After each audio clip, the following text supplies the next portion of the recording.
والسلام على رسوله الكريم أما بعد قال الله تبارك وتعالى في القرآن المجيد والفرقان الحميد أعوذ بالله من الشيطان الرجيم بسم الله الرحمن الرحيم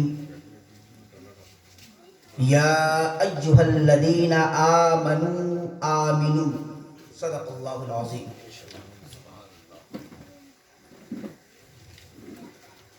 حضرات گرامی، مجلس کا رنگ تو الگ ہو گیا، ایک الگ کیفیت طاری ہو گئی، ایک الگ جنون سوار ہو گیا. یہ جنون عشق ہے، یہ جنون عشق ہے. عاشق رسول عمدۃ المتوکلین حضرت سید شاہ ہلال احمد قادری قدس سرہ العزیز کی عند اللہ مقبولیت کی دلیل ہے. آپ کے عند اللہ مقبولیت کی دلیل ہے کہ عشاق آج تک مچل رہے ہیں اور عشق کی آگ میں جل رہے ہیں. وہ آگ جو آپ نے دلوں میں جگایا، وہ آگ جو آپ نے لوگوں کے دلوں میں روشن کر رکھی تھی، وہ آگ آج بھی دمک رہی ہے اور بھڑک رہی ہے. یہ فیضان تاج العارفین ہے، اور عشق ہمارے خانقاہ کی بنیادی تو عشق پر ہے.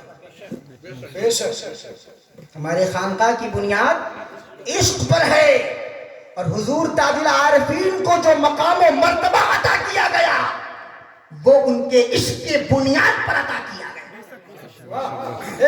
وہ ان کے عشق کے بنیاد پر عطا کیا گیا. اور جو بشارتیں عطا کی گئی، اور جو نوازشات تمہیں ملی، اور جو نعمتیں ملی، اور جو فیض آپ کو سرور کائنات صلی اللہ علیہ وسلم کے بارگاہ سے ملتا رہا، وہ فیض آپ کے عشق کی دلیل ہے. بنارس جو تشریف لے گئے، کیوں لے گئے؟ تعلیم کے لیے لے گئے، مگر در حقیقت بنارس جانا وہ عشق کی آگ میں گئے تھے. ارادہ یہ تھا کہ سرکار کی زیارت نصیب ہو جائے، ارادہ یہ تھا کہ سرور کائنات صلی اللہ علیہ وسلم کے مکھڑے کو دیکھ لے. یہ تمنا لے کر گئے تھے حضرت مولانا کی بارگاہ، اور اللہ نے اس آرزو کو پوری کر دی. اللہ نے اس آرزو کو اور اس تمنے کو پوری کر دیا. 3 بار آپ نے زیارت فرمائی سرور کائنات صلی اللہ علیہ وسلم کی بچشمے بنفس نفیس اپنے ماتھے کی آنکھوں سے. جب گئے بنارس، درس میں بیٹھے ہوئے تھے، حضرت مولانا وارث رسول نما بنارسی نے فرمایا، بات چھڑ گئی تو حضرت تاج العارفین نے فرمایا کہ میں نے خواب میں سرکار کی زیارت فرمائی ہے. ابھی وہ خانقاہ میں تھے، پھلواری کی سرزمین پر تھے، عمر کم تھی مگر عشق کی آگ لگی تھی، عشق کی آگ میں جل رہے تھے. تو سرکار کا دیدار نصیب ہوا، مگر وہ دیدار خواب میں نصیب ہوا. تو بات چھڑ گئی. حضرت مولانا بیٹھے تھے، جب تاج العارفین نے فرمایا کہ میں نے زیارت کی ہے خواب میں، تو مولانا وارث رسول نما بنارسی نے فرمایا، زندوں کو خواب میں دیکھا جاتا ہے، سرکار تو باقاعدہ حیات ہے.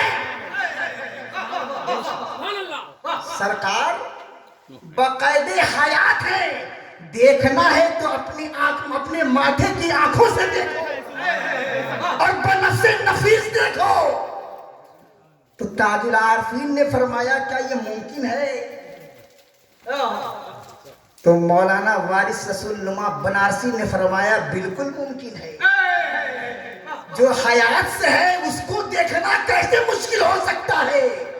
مگر وہ نظر چاہیے، وہ دید کی ضرورت ہے، وہ بصیرت کی ضرورت ہے، وہ عشق کی ضرورت ہے. اگر وہ عشق ہے تو زیارت ضرور ہوگی، وہ عشق ہے تو زیارت ضرور ہوگی.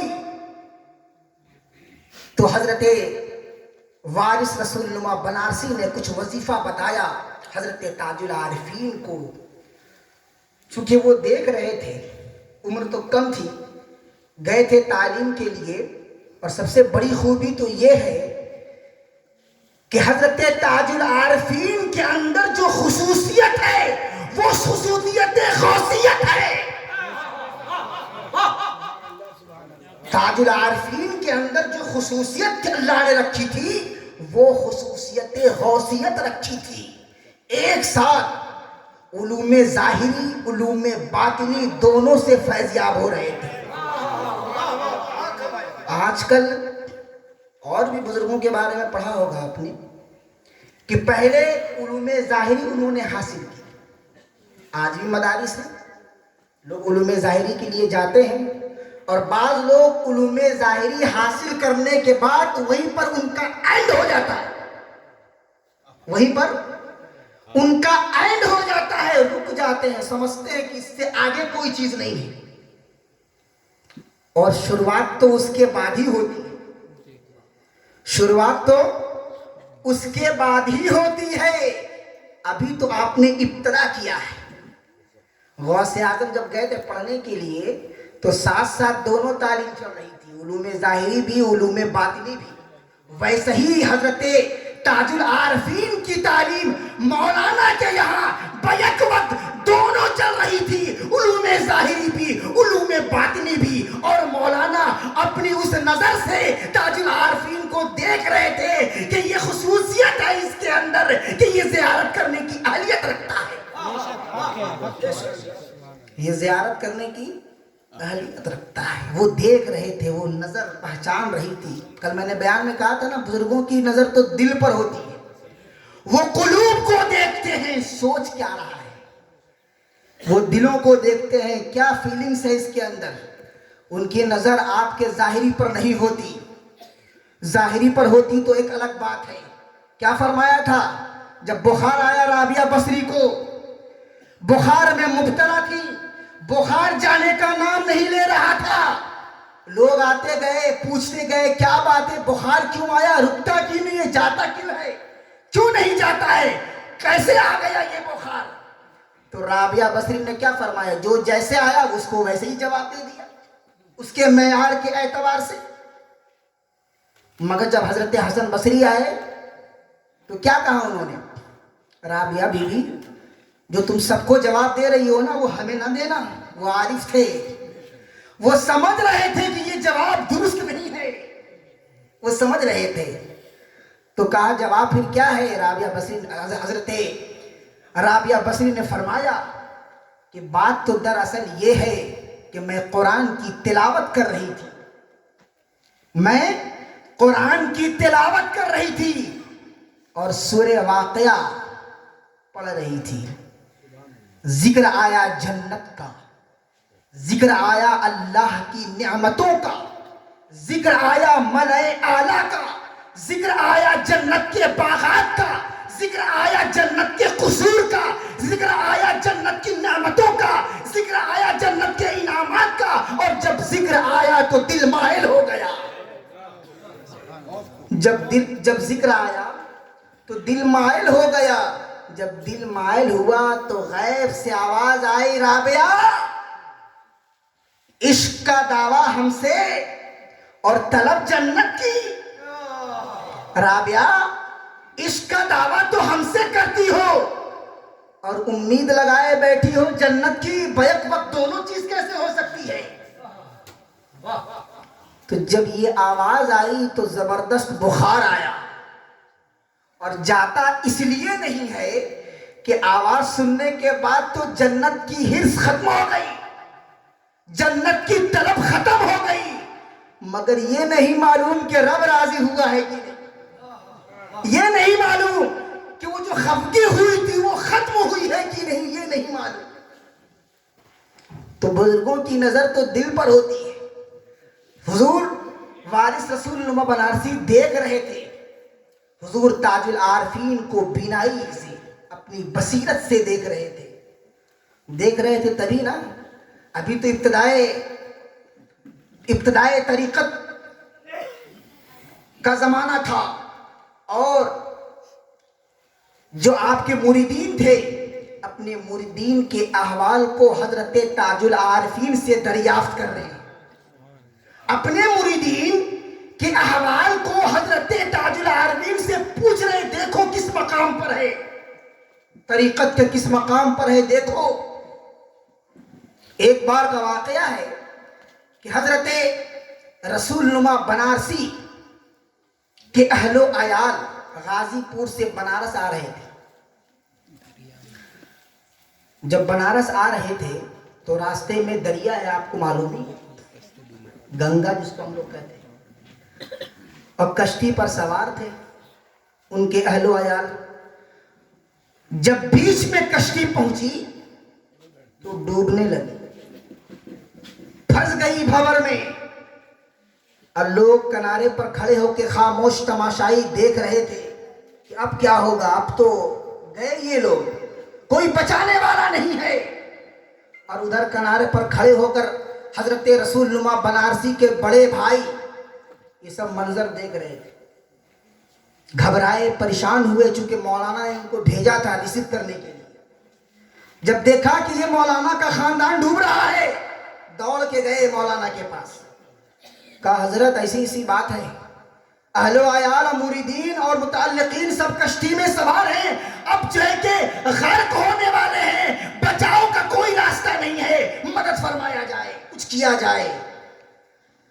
مولانا بڑا پریشان ہوا، اور پریشانی میں کیا فرمایا، جاؤ تاج العارفین سے کہو جا کر کے، جاؤ مجیب اللہ سے کہو جا کر کے۔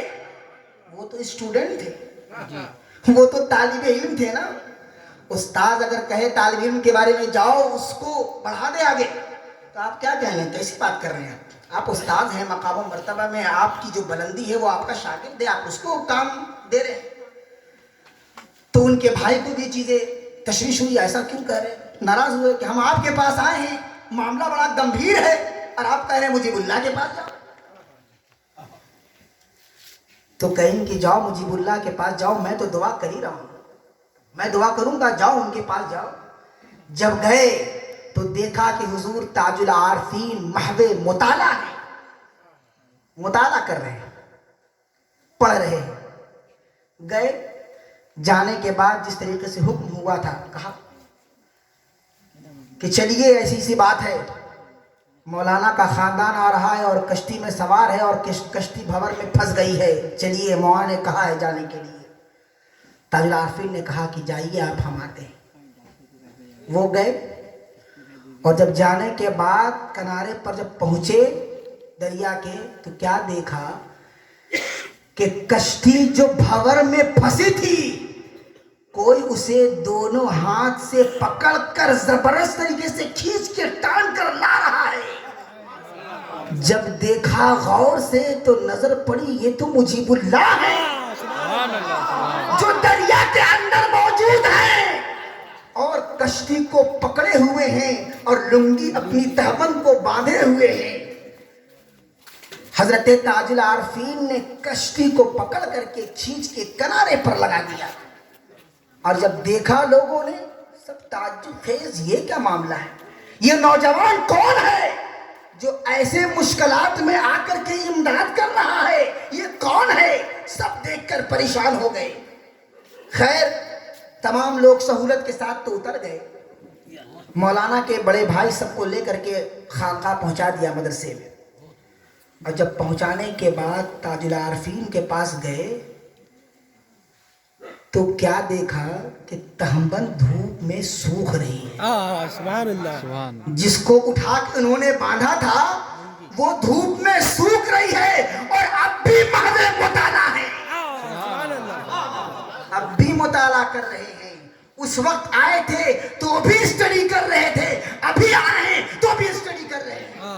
جا کے بتایا مولانا سے تمام ماجرا, تو حضور وارث رسول نما بنارسی نے فرمایا کہ اللہ رب العزت نے مجیب اللہ کو کم عمر میں وہ پاور دے رکھا ہے کہ کم عمر میں بھی وہ مشکلات میں میری طرح تصرف کرتے ہیں.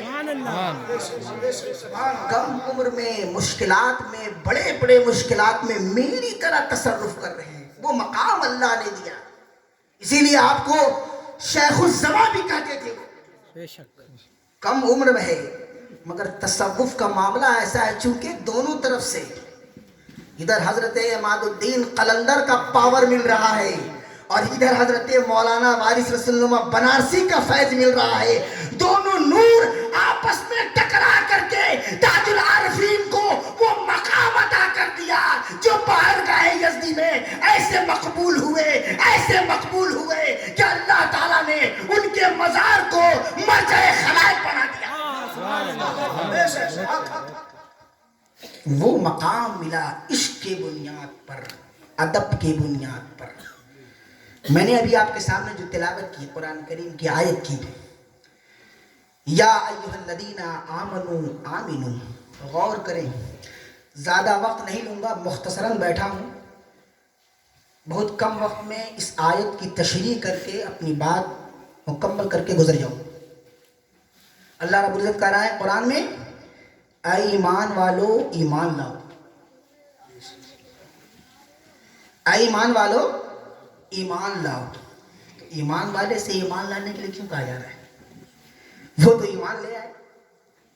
یا ایھا الذین آمنوا, ماضی کا صیغہ استعمال ہے, فعل ہے, اور آگے امپریٹو سینٹنس آمنو, حکم ہو رہا ہے. امپریٹو سینٹنس آمنو, ایمان لاؤ.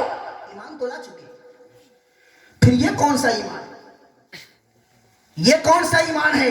آج میری تقریر کا جو موضوع ہے جس پر میں پوری گفتگو ختم کروں گا وہ ہے عشق مصطفیٰ اور ادب مصطفیٰ. وہ ہے عشق مصطفیٰ اور ادب مصطفیٰ. اور ایمان دراصل عشق مصطفیٰ اور ادب مصطفیٰ کی تعبیر ہے. ایمان دراصل عشق مصطفیٰ اور ادب مصطفیٰ کی تعبیر ہے. وہ کیسے؟ جب انسان, کبھی آپ دیکھتے ہیں بازار سے آپ لوگ کوئی پودا خریدتے ہیں, پودا خریدنے کے بعد اس کو کیا کرتے ہیں؟ یا تو آپ بیج لے کر کے آتے ہیں مارکیٹ سے تاکہ وہ پودا اگے, اس کو کہیں نہ کہیں اس کو روپتے ہیں, بوتے ہیں اس کو. تو اگر اس پودے کو, کسی بھی پودے کو, اس کے جو ریکوائرڈ ہے اس کے مناسب اس کو سوائل نہ دیں, جو سوائل اس کو چاہیے, جو زمین اس کو چاہیے, جو مٹی اس کو چاہیے وہ نہ دیں. اور وہ موسم, چونکہ پھل کھاتے ہیں ہم لوگ نا, آم کیا ہر موسم میں ملتا ہے؟ نہیں ملتا. ہر موسم میں ہر پھل نہیں ملتا, اور ہر موسم میں ہر سبزی بھی نہیں ملتی. ہر موسم کے لیے ہر سبزی کے لیے, ہر فروٹ کے لیے الگ الگ موسم ہے نا. آم دیکھیے گرمیوں کے وقت میں جب گرمی ہوتی ہے اور بارش بھی ہونے لگتی ہے تو اس وقت آم کھاتے ہیں ہم لوگ. سیب یہاں لگا دیں تو کیا ہو جائے گا؟ ایپل اگر یہاں لگا دیں اپنے رسول پور میں تو کیا ہو جائے گا پیڑ؟ کوئی کہہ دے یہاں ہو جائے گا, ہو جائے گا. اس کو وہ سوائل مل رہا ہے کیا؟ کچھ بھی نہیں مل رہا, موسم بھی نہیں مل رہا ہے, وہ انوائرمنٹ بھی اس کو نہیں مل رہا ہے, تو نہیں ہوگا نا. چونکہ بے محل وہ روپ رہے ہیں اس کو, آپ بے جگہ اس کو آپ بونے کی کوشش کر رہے ہیں, تو نشو نما نہیں ہوگا. وہ آگے وہ پھوجے گا نہیں, پھول نہیں آئیں گے اس کے اوپر. تو ویسے ہی ایمان کا جو بیج ہے, جیسے ہم لوگ جب کہتے ہیں نا تصدیق بالقلب و اقرار باللسان. تو آپ کہیے گا مولانا صاحب تو یہ ایمان تو یہی ہے تصدیق بالقلب کہ دل سے ہم نے تصدیق کر لیا اور زبان سے اقرار کر لیا یہ ایمان ہے. نہیں جناب نہیں، یہ ایمان نہیں ہے. یہ تو ایمان کا بیج ملا ہے. ابھی کیا ملا ہے؟ ایمان کا بیج ملا ہے. اور آپ بیج لے کر کے خوش ہو رہے ہیں. آپ بیج لے کر کے خوش ہو رہے ہیں. کیا کہا تھا اصحاب اعراب نے؟ اعراب کہتے ہیں دیہاتی کو، بدو کو. مدینہ کے اعراب نے کہا تھا کہ ہم مومن ہو گئے. قالت الاعراب آمنا، قرآن میں ذکر ہے قالت الاعراب آمنا. کیوں انہوں نے کہا کہ میں ایمان لے آیا، میں مومن ہو گیا؟ کیونکہ وہ سرکار کے پیچھے نماز پڑھتے تھے. غور کیجئے گا اس نقطے کی طرف. میں بتانا یہ چاہ رہا ہوں عمل الگ ہے، عمل الگ ہے، محبت اور ادب الگ ہے. عمل الگ ہے، ادب اور محبت الگ چیز ہے. سمجھیے اس چیز کو. انہوں نے کہا کہ میں ایمان لے آیا. اللہ نے کہا نہیں ایسا مت کہو. قولوا اسلمنا، قرآن نے کہا قولوا اسلمنا، کہو اسلام لائے. تو ایسا کیوں کہا؟ وہ تو ایمان لائے تھے نا، سرکار کے پیچھے نماز پڑھتے تھے اور روزہ رکھتے تھے. ان کو یہ گمان تھا کہ ہم تو سرکار کے پیچھے، جو جس کا امام سرکار کی ذات ہو تو کیا وہ مومن نہیں ہو سکتا؟ نہیں، ابھی بھی نہیں ہے وہ مومن. اللہ نے کہا ابھی مومن نہیں ہوئے ہو، ابھی تو تم کفر سے نکل کر اسلام میں داخل ہوئے ہو. ابھی ایمان کے دروازے پر کھڑے ہو، داخل نہیں ہوئے. ابھی دل سے کفر نکلا ہے، اسلام آیا ہے، مگر دل میں ایمان ابھی نہیں آیا. دل میں ایمان ابھی نہیں آیا. لما يدخل الایمان فی قلوبہم، کہ ابھی ایمان تمہارے دلوں میں نہیں آیا ہے. تو کیسے آئے گا؟ فرمایا گیا حدیث کی روشنی میں لا یؤمن احدکم حتی اکون احب الیہ من والدہ وولدہ والناس اجمعین. کہ تم میں سے کوئی بھی شخص اس وقت تک مومن کامل نہیں ہو سکتا، اس وقت تک مومن کامل نہیں ہو سکتا جب تک اس کے نزدیک میری محبت، سرکار فرما رہے میری محبت تمام چیزوں سے زیادہ نہ ہو، اس کے والدین سے زیادہ نہ ہو، جب تک ان کی اولاد سے زیادہ نہ ہو، ان کے آل اولاد اور تمام لوگوں سے زیادہ، جب تک اس کے دل میں میری محبت سرایت نہ کر جائے، اس وقت تک وہ مومن کامل نہیں ہو سکتا.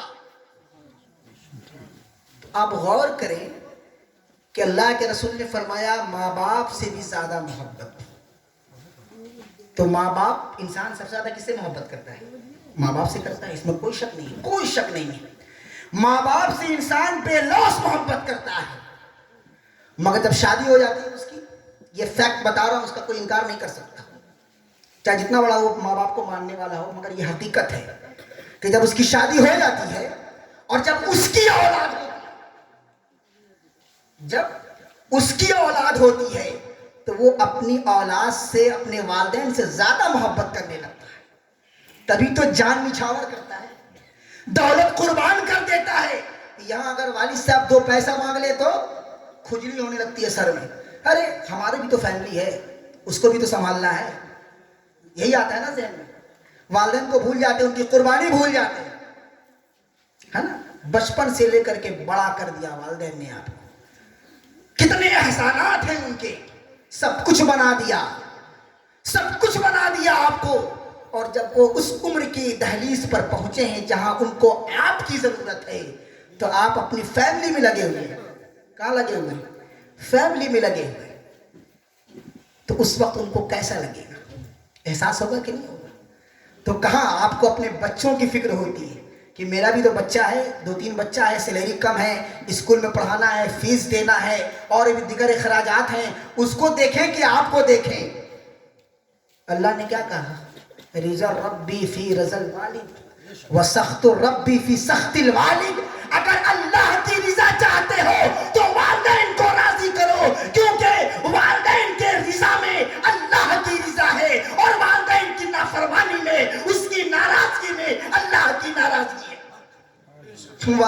کو ناراض کر کے گئے ہیں پیر صاحب کو نذرانہ دینے کے، قبول ہوگا؟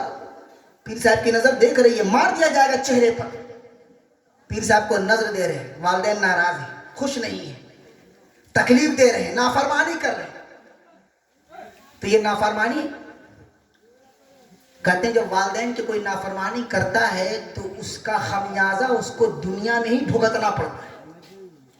آپ دیکھیں، غور کریں، جو والدین کا نافرمان ہے اس کی شکل کو دیکھیں آپ، خدا کی قسم نور چھن جاتا ہے اس کے چہرے سے جو والدین کا نافرمان ہوتا ہے. صحابی رسول دیکھیے، صحابی رسول سے بڑا کوئی متقی ہوگا، ایمان والا ہوگا؟ نہیں ہو سکتا نا. آخری وقت ہے اور زبان پہ کلمہ جاری نہیں ہو رہا. آخری وقت ہے اور زبان پر کلمہ جاری نہیں ہو رہا ہے. صحابہ کرام پریشان ہوئے، کیا بات ہے، نزا کا عالم ہے، زبان پہ کلمہ جاری نہیں ہے. صحابہ کرام نے دوڑ کے گئے سرکار کی بارگاہ میں اور جا کر کے خبر دی، اللہ کے رسول ایسا ایسا معاملہ ہے. سرکار تشریف لائے. لانے کے بعد اس کی ماں کو بلایا اور بلانے کے بعد پوچھا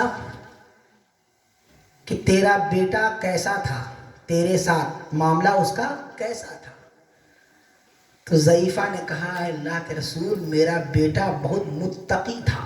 غور سے سنیں گے، کچھ کام نہیں آئے گا، پڑھتے رہے نمازہ، اٹھے رات میں تہجد کے لیے، کرتے رہے تسبیحات، کچھ کام نہیں آئے گا.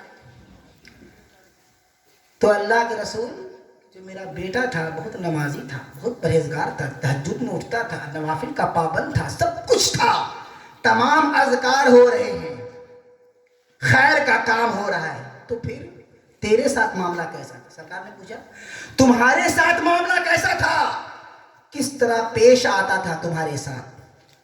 اللہ کے رسول وہ میری نہیں سنتا تھا، اپنی بیوی کی سنتا تھا اور اسی میں لگا رہتا تھا. کیا فرمایا؟ میری نہیں سنتا تھا. تو سرکار نے فرمایا صحابہ سے، صحابہ لکڑیاں جمع کرو. لکڑیاں اکٹھا کر دی گئی، آگ لگائی گئی، اس میں آگ روشن ہوئی. صحابہ سے حکم ہوا کہ اس کو آگ میں ڈال دو، اس کو اٹھا کر آگ میں ڈال دو. ماں کی ممتا. آپ کی ماں کو کچھ ہو جائے، بیماری ہو جائے تو آپ دوا لا کے نہیں دیں گے، لا کے دیتے ہیں؟ نہیں دیتے. اپنا ہی خرچ پورا نہیں ہو رہا ہے تو ماں کو کیا دیکھیں گے، مگر ماں کی ممتا دیکھیے کہ جب دیکھا کہ بیٹا چلنے والا ہے، دل تڑپ گیا، دل تڑپ گیا. کہا اللہ کے رسول ایسا نہ کریں، میرا لخت جگر ہے. اللہ کے رسول ایسا نہ کریں، میرا نور نظر ہے. تو اللہ کے رسول نے کہا تیرا تو دل دکھایا ہے. اللہ کے رسول دکھایا ہے کوئی بات نہیں ہے تو میرا ہی بیٹا. کہتے ہیں ماں کا دل گائے، بیٹا کا دل کسائی. یہی نہ بولتے کہ ماں کا دل بہت نرم ہوتا ہے، نرم پہلو رکھتی ہے وہ. تو سرکار نے کہا پھر معاف کرو، پھر معاف کرو، کیونکہ یہاں آگ میں جلنا وہاں کی آگ سے آسان ہے. وہاں اگر جلے گا تو بہت زبردست تکلیف ہوگی، یہاں کی آگ تو بنسبت جہنم کی آگ سے آسان ہے، یہ سزا آسان ہے. تو کہا کہ نہیں، یہ ہم دیکھ نہیں پائیں گے. تو سرکار نے فرمایا پھر معاف کرو. تو والدہ نے معاف کیا. جب معاف کیا تو زبان پر کلمہ جاری ہو گیا. تو اولاد اپنے والدین سے زیادہ جب اس کی شادی ہو جاتی ہے تو وہ اپنی فیملی سے محبت کرتا ہے نا. اللہ کے رسول نے فرمایا کہ اپنے والدین سے زیادہ مجھ سے محبت کرو، اپنی اولاد سے زیادہ محبت کرو. مولا یہ پھر کون محبت ہے؟ تمام لوگوں سے زیادہ محبت کرو. مولا یہ کیسی محبت ہے جو والدین سے زیادہ ہو، اولاد سے زیادہ ہو؟ پتہ چلا یہ محبت نہیں ہے، یہ تو پھر کچھ اور ہے. یہ محبت نہیں ہے، کیونکہ جب والدین سے زیادہ ہو، اولاد سے زیادہ ہو، تو وہ محبت کے کمال تک پہنچتا ہے جس کا نام عشق ہے، جس کا نام عشق ہے. تو سرکار سے جو محبت ہوگی وہ عشق والی ہوگی، عاشقی والی محبت ہوگی۔ تو فرمایا گیا کہ تم میں سے کوئی بھی شخص اس وقت تک کامل مومن نہیں ہو سکتا جب تک کہ اس کے دل میں میری محبت تمام چیزوں سے زیادہ، اس کی آل اولاد، اس کے والدین اور دنیا کی تمام چیزوں سے زیادہ محبوب نہ ہو جاؤں میں اس کی نظر میں، تب تک کہ وہ مومن کامل نہیں۔ تو نماز تو پڑھ رہے تھے اصحاب یارا، پڑھ رہے تھے نا، سرکار کے پیچھے پڑھ رہے تھے، مگر اللہ نے کہا ابھی مومن نہیں ہوئے ہو، ابھی تم کفر سے باہر نکلے ہو، ابھی ایمان کا نور تمہارے دل کو منور نہیں کیا ہے، ابھی ایمان کا نور تمہارے دل کو روشن نہیں کیا ہے، تو پھر روشن کیسے ہوگا؟ ایمان تو لے آئے، کیا حضرت عمر ایمان نہیں لائے تھے؟ لائے تھے نا۔ سرکار نے فرمایا لو کانا نبی و بادی لکانا عمر، کہ اگر میرے بعد کوئی نبی ہوتا تو عمر ہوتے، فرمایا تھا عمر کے بارے میں۔ مگر عمر سے ایک مرتبہ سرکار نے پوچھا حضرت عمر فاروق سے کہ اے عمر، سب سے زیادہ تمہارے نزدیک کون محبوب ہے، سب سے زیادہ محبت کس سے کرتے ہو؟ تو حضرت عمر نے فرمایا اللہ کے رسول اپنی جان کے بعد آپ سے، اپنی جو جان ہے میری جان، اس کے بعد آپ سے۔ سرکار نے فرمایا ابھی تک اے عمر تم نے ایمان کی تکمیل نہیں کی، عمر سے بڑا کون عبادت گزار ہوگا، عمر سے بڑا کون عبادت گزار ہوگا، مگر اللہ کہہ رہے ابھی ایمان کی تکمیل نہیں ہوئی ہے۔ تکمیل کیسے ہوگی؟ تکمیل کیسے ہوگی؟ تکمیل ہوگی حب رسول سے اور ادب رسول سے، تکمیل ہوگی۔ تو میں نے کہا جو سوائل ہے، اگر پودے کو غلط جگہ آپ ڈال دیں، اس کو روک دیں، تو وہ نشوونما اس کی نہیں ہوگی، اس کے لیے ضروری ہے جو اس کے موافق ویدر ہو، موسم ہو، وہاں اس کو آپ لگائیں، تب وہ پھل دے گا۔ ویسے ہی ایمان کے فرٹیلائزر کا معاملہ ہے کہ ایمان کا بیج ایسا ہے کہ اس کو جو سوائل چاہیے وہ محبت کا چاہیے، جو ویدر چاہیے وہ ادب کا چاہیے، جو ویدر چاہیے، ورنہ بیج لے کے گھومتے رہے آپ،